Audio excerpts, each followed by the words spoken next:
Mobile সিমের রিচার্জের দাম বেড়ে যাওয়ায় গার্লফ্রেন্ডের সাথে ব্রেকআপ করলো এক যুবক। আমি সিম পোর্ট করব না, তোমার যা ইচ্ছা তুমি করো। তুমি কি ভালোবাসা পুতুল খেলা মনে করেছো যে সিমের মতো আমাকে পোর্ট করবে? যুবকের দাবি, আমার নিজের মোবাইলে রিচার্জ করতে হয় 219 টাকা, সঙ্গে আমার গার্লফ্রেন্ডের মোবাইল রিচার্জ করতে হয় 219 টাকা।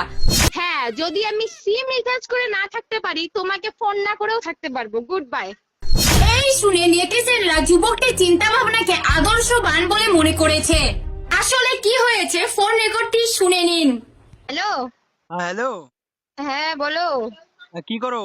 এই তো বসে আছি, তুমি? আরে আমিও বসে আছি, বলো। শোনো না, হ্যাঁ। আমার না মোবাইলের রিচার্জ শেষ। কি? হ্যাঁ, আমার না জিও সিম, একটু ভরায় দাও না টাকা। আরে অন্য আর কোনো সিম নাই? না, জিও সিম। আরে